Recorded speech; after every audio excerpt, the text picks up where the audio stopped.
ناظرین گرامی قدر، السلام علیکم ورحمۃ اللہ وبرکاتہ۔ کتاب الہی میں اس حکم الہی کی طرف اشارہ کیا گیا اور بیان کیا گیا، یا ایھا الذین آمنوا کتب علیکم الصیام کما کتب علی الذین من قبلکم لعلکم تتقون، یعنی روزہ جو ہے ان دینی فرائض میں سے ایک ہے کہ جو امت محمدیہ پر واجب قرار دیا گیا، جیسا کہ پہلے امتوں پر فرض قرار دیا گیا۔ عبادات الہیہ جو ہیں ان کا فلسفہ اور حکمت کیا ہے؟ عبادات کو واجب قرار دینے کا بنیادی ہدف اور مقصد انسان کی تربیت اور تزکیہ نفس ہے۔ جہاں تک ان عبادات کی ظاہری بجاوری کا تعلق ہے، اس کے علاوہ ان عبادات کے تربیتی اثرات جو ہیں ان کی طرف متوجہ ہونا بھی بہت ضروری ہے۔ ان اعلیٰ اور بلند پایہ اہداف اور مقاصد تک اسی وقت رسائی ممکن ہے جب عبادات کی انجام دہی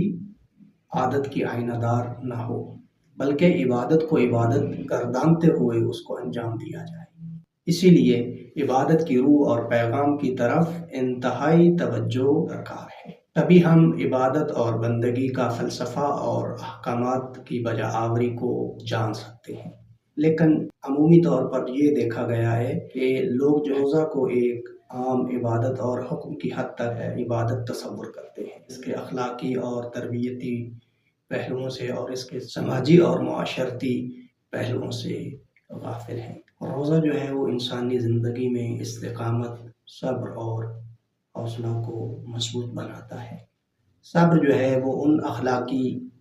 اور انسانی خوبیوں میں سے ایک ہے جس پر بہت زیادہ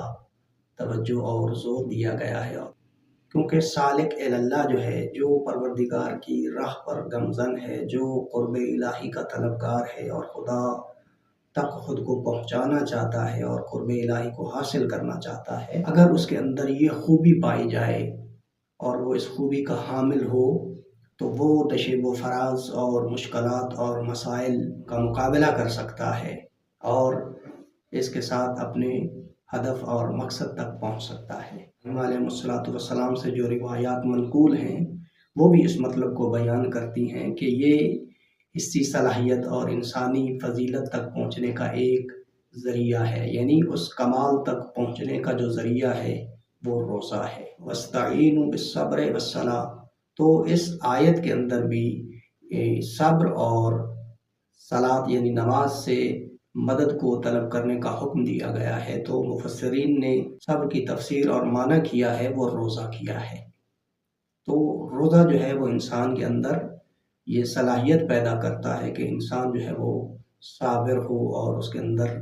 حوصلہ پیدا ہوتا ہے اور اس کے اندر تحمل اور برداشت کا جذبہ زیادہ ہوتا ہے۔ جناب سلمان فارسی سے منقول ہے کہ پیغمبر گرامی اسلام نے خطبہ شعبانیہ ارشاد فرمایا تو یا ایھا الناس قد اظلکم شہر عظیم مبارک، شہر فیہ لیلۃ خیر من الف شہر، جعل اللہ صیامہ فریضہ وقیام اللیل تطوعا وہو شہر الصبر والصبر ثوابہ الجنہ۔ تم پر ایک مہینہ سایہ فگن ہے جس میں 1000 راتوں سے بہتر ایک رات ہے۔ لیلۃ القدر خیر من الف شہر، وہ لیلۃ القدر ہے، وہ شب قدر ہے جو 1000 مہینوں سے بہتر ہے۔ اور وہ رمضان کا مہینہ ہے جس میں پروردگار عالم نے روزے فرض کیے ہیں، اور وہ مہینہ صبر کا مہینہ ہے، اور صبر کا ثواب جو ہے وہ جنت ہے، صبر کی پاداش اور اجر جو ہے وہ جنت ہے۔ حقیقت میں روزہ دار کے نفس اور اس کی روح اور اس کی جان میں روزے کا اہم ترین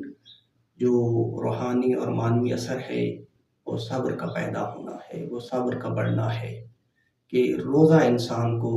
صبر اور حوصلہ کی قوت اور ہمت عطا کرتا ہے۔ روزہ بھوک پیاس اور دیگر چیزوں پر عارضی پابندی کا نام ہے، جس کے نتیجہ میں روزہ انسان میں استقامت، صبر اور دیگر مشکل حالات سے لڑنے کی صلاحیت کو، قوت کو اور حوصلے کو فراہم کرتا ہے، اور انسان کا روزے کی حالت میں اپنی خواہشات نفس پر قابو پانا اور ان پر کنٹرول کرنا جو ہے یہ موجب بنتا ہے کہ انسان کا دل جو ہے وہ نورانی اور پاکیزہ ہو۔ انسان اگر اپنی زندگی میں اس خصوصیت کو اپنائے، انسان اپنے آپ کو بہت ساری مشکلات سے دوچار ہونے سے بچا سکتا ہے۔